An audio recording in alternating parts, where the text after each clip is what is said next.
exploring the culture, the adventure, and the impact of martial arts. That's what we do at Kung Fu Podcast. I'm your host, Sifu T.W. Smith.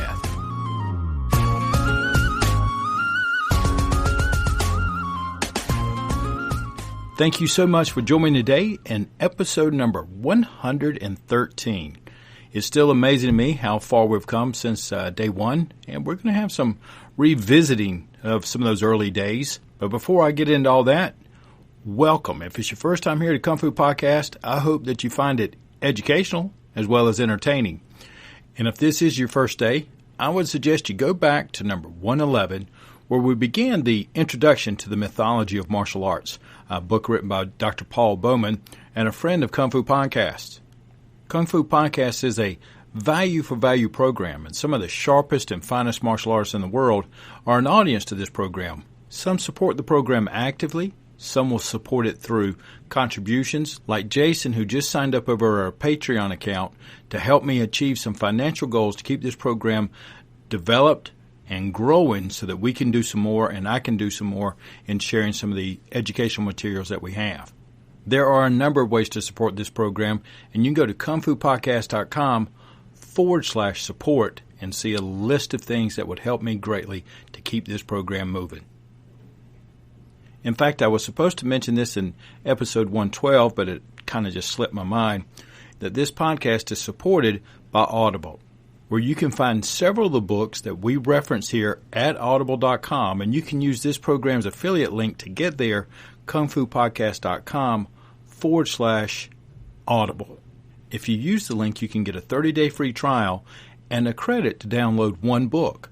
And one of the books we just referenced in episode 112 by Edward Sale, titled Orientalism. So that's an audiobook I'm actually put on my list to go back to listen to a little bit later.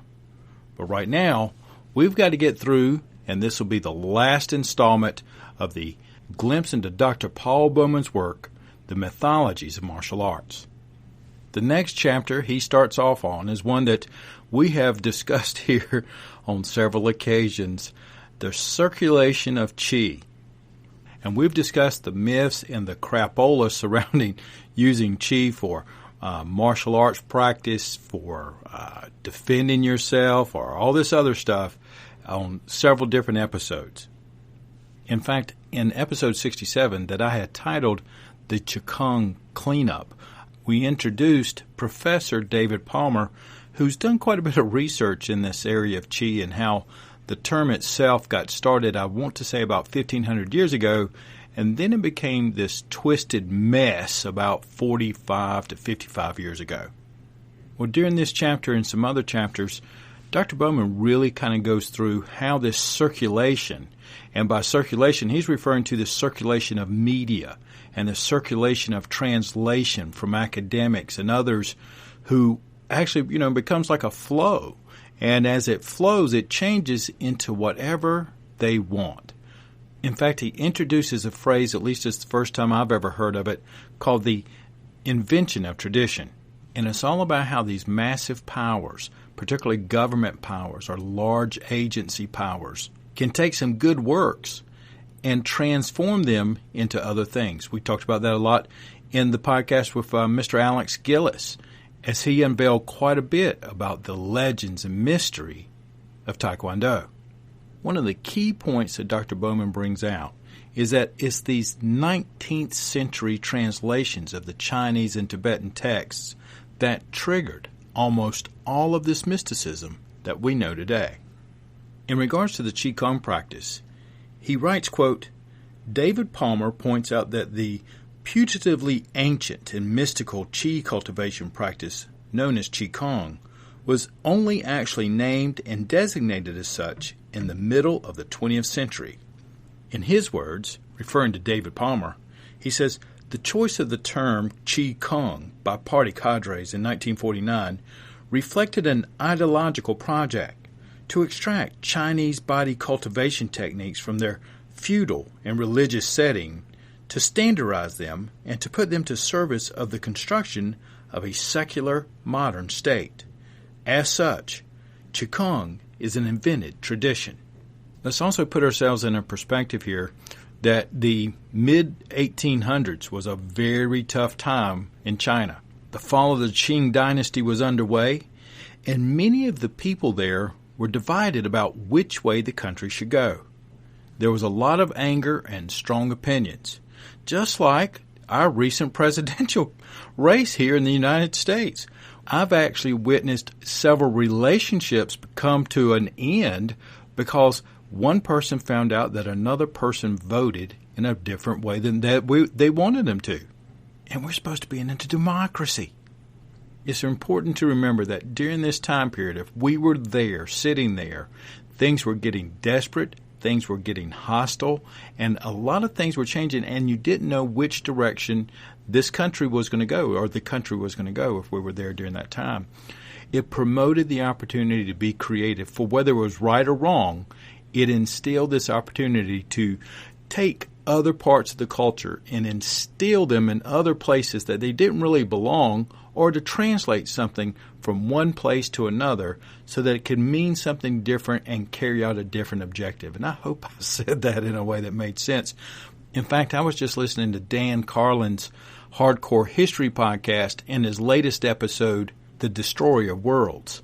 It's a good example of how things were really getting desperate during the 1940s, and a lot of things were changing, and people were getting real creative in order to get what they wanted.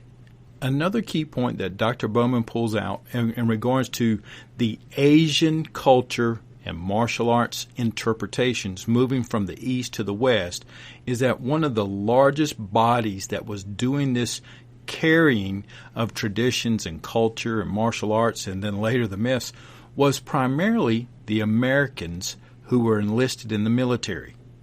The U.S. military was introduced to the Asian martial arts in Japan, and this term, Ki, well before they were ever introduced to the Chinese martial arts and Qi. Well, in his book, he goes through a laundry list of these myths. So some of the ones that we pointed out here before is that, you'll hear things like Tai Chi is a Taoist art. Well, myth. A list of the manuals that have been shown over and over again to not be authentic and to be bogus, as well as some of the extraordinary supernatural Shaolin skills. But as Paul writes on page 49, popular presses like Shambhala Books heavily weighted their catalogs toward Eastern mysticism. Editors at Shambhala, Yoga Journal, Tricycle, and New Age magazines not only published on the basis of what they thought their public wanted to read, but often led the way in explicitity or implicity, linking practices like Tai Chi Chuan to Taoism. But one of the things I really got a much better understanding of is how much modern media at the time, and even continues to this day, helps circulate this mysticism of Qi or of any other of these myths that was coming through because they were trying to sell magazines. And most of that, as Paul points out, is because wanting something is the main ingredient for making things change. If what someone wants is strong enough, they can actually invent traditions that have never existed. They're just pulling it out of, we're not going to say it, but they're just making this stuff up. And we've heard it over and over again. Again, like Mr. Alex Gillis points out in his book, some of this stuff was just manufactured to make sure that certain things fell into certain places. This not only can create traditions, but it can change traditions. And even if it requires that what used to be a cultural tradition is now swimming in this barrel of mysticism and myth, doesn't matter if it serves what they want. And on page 57, he goes through a list of these myths that originated strictly from just wanting. But as I was doing my supplemental research, like I usually try to do for each podcast, I found a good story on how a tradition that's based in a lot of myth and legends, but it's also become part of a culture even here in the United States, and how it can be changed and injected with the sense of betterment through wanting. I found the article at pri.org, and that's spelled P-R-I. It's dated January 27th, 2017. And this post was placed in the section titled arts, culture, and media. Now, imagine that. This section of the newspaper has actually everything that we're talking about: arts, culture, and media. The article was titled, "In New York's Lunar New Year Parade, Women Are Breaking Barriers as Lion Dancers." We referenced lion dancing quite a bit, in particular kungfupodcast.com/102, 103, 104. In the article, author Alina Simone was interviewing a gentleman named Carlin Chan, who joined what was called the Freemasons when he was 10 years old back in the 1960s. The Chinese Freemasons, which have no connection or relationship to the European Freemasonry, came together in the late 1800s to support the immigrants from China. During the interview, Mr. Chan discusses how his tradition of the lion dances is from the Southern-style Kung Fu, and that only the top students of the martial arts got to participate in the lion dancing. It was also pointed out how both the lion dancing and the membership into the Chinese Freemasonry was traditionally for men only. In fact, the article says, quote, "The club remained steeped in tradition, with the Buddhist shrine taking up a large corner of the room. Back when Carlin Chan joined it, it was still all male and all Chinese. But in the 1970s, they started letting non-Chinese kids who wanted to lion dance become members. And in the 80s, the Chinese Freemasons became one of the first New York Chinatown troops to welcome women lion dancers." The article continues, and they're interviewing one of the young ladies, where she's discussing about how some traditions are still being recognized with the lion dancing. And she says, for example, women are not allowed to touch the head if they're on their period, because the lion head is supposed to bring you good luck, and if you're bleeding, it's bad luck. She continues, "I think nobody wants to be that person to say, let's forget what our ancestors told us." In this story, traditions, even on something such as the myth displayed by the lion dance, can cause changes in culture. But here's an event. Even though this was a role-playing activity, certain cultural traditions were still being recognized. No one allowed who's not Chinese till the 70s. No women until the 80s. So even though they're playing roles in this mythical presentation, they were actually keeping hard lines on such things as nationality and gender. I thought of this work as a compliment to Paul's lessons in his book, because the wanting creates myth. And in this story, a young lady's wanting, doing up to 500 push-ups in a night just so she can make it, helps her penetrate through the hard lines of a mythical event. As Paul goes on in his book, in chapter 5, titled History, Authority, and Authenticity, there's a lot of references to several names that you hear out through this program. And in one place he says that Stanley Hennings has done the most to, quote, identify, discuss, and debunk many of the most tenacious myths and legends, end quote. Paul references a part of Stanley Hennings' book titled On Politically Correct Treatment of Myths in Chinese Martial Arts. And he says, quote, "There is a rising trend in the Occidental world of Oriental martial arts. The number of, air quote, scholars who, in spite of making pretenses to upholding, air quote, academic standards, are displaying no small amount of intellectual compromise by acting as apologists for the myths surrounding the Chinese martial arts.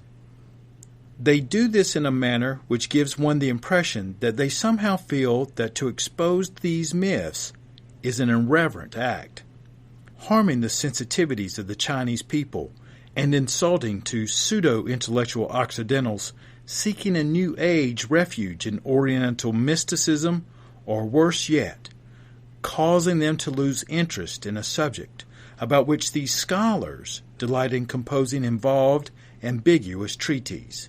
End quote. And in that paragraph, Mr. Hennings pretty much takes a stack of academic scholars and takes them out to the woodshed. And Mr. Hennings identified several reasons why these scholars might not be holding up to the academic standard. First, as he said, that they might be thinking that they're doing an irreverent act. Second, that they might be harming the sensitivities of the Chinese people, and that they might also be insulting the pseudo-intellectual types who are looking to bathe themselves in this mystic water. Or worse of all, that if they actually come clean and stay to an academic standard, that people will no longer be interested in hearing about things that they want to talk a lot about.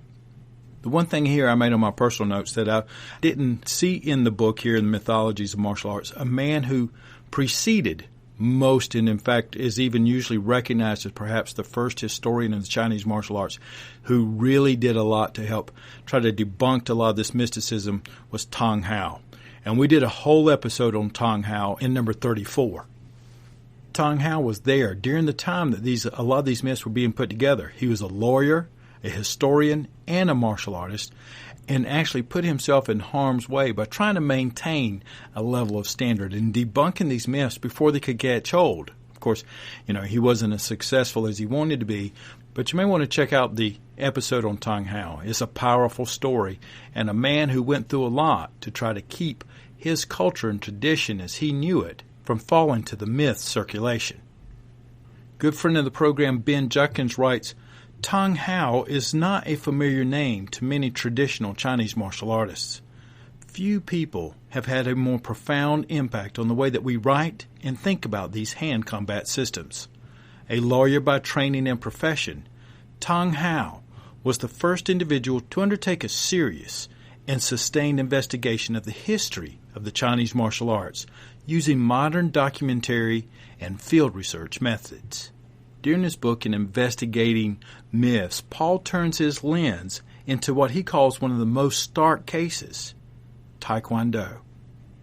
Paul goes through a number of things that he experienced, he has observed, and it's also his references. In fact, he references Mr. Gillis. His book is another one that you could get at Audible by going to kungfupodcast.com/Audible.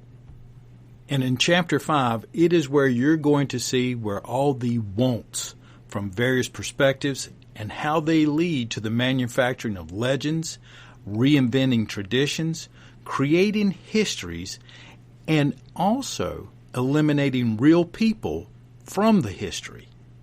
Paul also presents how academic researchers of different times and or places may not have had the option of sharing their findings along the way. And it's important to remember that we don't all live in free-speaking, free-writing places.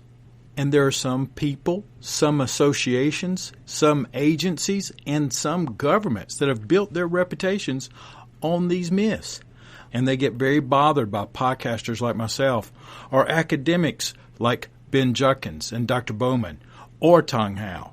They get their feathers ruffled by practical martial artists such as Ian Abernathy and many other people like you, some of the sharpest and finest martial artists in the world who practice practical martial arts, who want to practice culture and tradition, but not by somebody putting a blindfold over your eyes, putting a piercing in your nose, and dragging you around like you're some ox who's not smart enough to ask a question.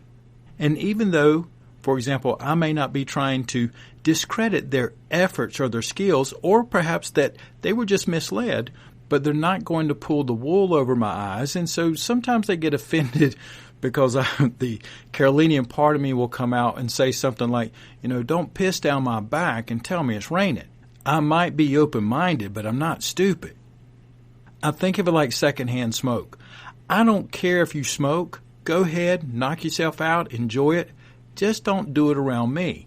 And so this is kind of the same thing for me. I don't care to play in all the magic or the made-up games. One of the most pivotal places in the book is where he asks the question, what do you do when you discover that some of the things that you have practiced or believed in is on the list of myths? And page 67 is critical. When do you come to terms that something may not be as it was presented, but it might still be valuable, it might still be useful, and it is still enjoyable? Now, I know that Alex Gillis in Taekwondo, Dr. Bowman in Karate and Tai Chi, and Ben Judkins in Wing Chun, they all have recognized and know about the myths associated with their particular styles of martial arts as they practice, and they still practice. They still enjoy it. They still encourage their martial arts, and they all still advocate the practical martial arts. Now, they have come to terms with the myths that are associated with their styles, but it does not devalue their practical martial arts. So the question is posed, if histories are a blend of politics, myths, wants, and etc., do you really need it? Did your forefathers need it? For the martial arts practitioner, tradition and history are certainly not everything. He goes on to write, the inside of martial arts practice seems clearly to be identified with the practice itself, the physical practice, the training, the sparring, the embodiness of the practice. In other words, martial arts and martial artists do not in and of themselves need history. Grand historical narratives are not necessary for the legitimation and legitimization of martial arts. Such narratives primarily legitimate and legitimize other things anyway: institutional hierarchies, ethno-nationalist myths, nationalist structures of feelings, film fantasies, tourist industries, and so on. So, what does the martial artist actually need? End quote. And the next part of that chapter immediately made me think of Jamie Clubb. For Paul goes on to write about a term he calls performativity, and he references scientific knowledge does not exclusively rely on narratives such as history or lineages, although narratives can't be totally removed from it. Paul writes, quote, scientific knowledge is legitimated through performativity, through the performative, regular, stable, and predictable demonstration of efficiency and effectiveness. I'd like to read that again because it really resonated with me. Scientific knowledge is legitimated through performativity, through the performative, regular, stable, and predictable demonstration of efficiency and effectiveness. End quote. And as Paul goes through his book, he's going to show you how this circulation of myths and legends and all these types of things have been dramatized and eventually immortalized. And one of the first stories he brings out actually shocked me because I'd totally forgotten about it, was Spock and his death grip from Star Trek. But as you go through his work, and I'm going to be keeping my copy of his work on my shelf to reference, Paul shares so much information to which a practical martial artist of any system can consider. Then he completes the book with the following. Problems of culture, politics, and ideology are not simply solved by piercing through the falsity to liberate truth. This is something that those involved in martial arts studies need to bear in mind. Martial arts studies must not descend into the simple denunciation of falsity in the name of truth. Rather, the complex roles, pleasures, and very real consequences of so-called falsities include myths must be borne in mind. The very idea of a simple, achievable truth free from falsity may itself be one of the greatest myths against which we struggle. End quote. End of book.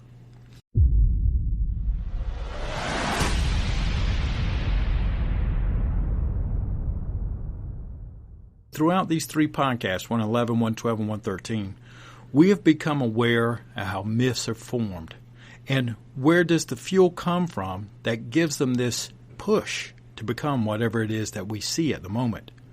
Who is going to gain from them? Amazingly, it is like this massive conspiracy theory because it's going to take a lot of powerful people in powerful positions with a powerful want to make changes in these myths happen like the ones we see in Taekwondo, karate, and as well as in the Chinese martial arts. It is a major undertaking to create such a myth and then have it propagated so that it actually shields everyone from the truth. And what I've done in these few podcasts is I've shared some of the very tips of the iceberg in his book. I'm going to be reading and referencing Dr. Bowman's work for probably several years to come. And let's be clear, it is not going to make your arm bar any stronger. And he may or may not participate in the arguments of what is the best way to practice the headbutt, even though I think he might. But he does tangle with this haze and web of legends and myths and how they're manufactured history, invented traditions, and gives you a refreshing reminder that he's a practical martial artist and participates in the martial arts. And that real martial arts, it's about you, the student, the teacher, the relationship that you share, the sharing of what you do, the knowledge of what you do, the baton of lineage that cuts through the haze that's been obfuscating our vision. It is all about your practice, your routines, your effort, your sweat and focus on being a martial artist that no haze, no myth, or any load of crap will ever be able to stop.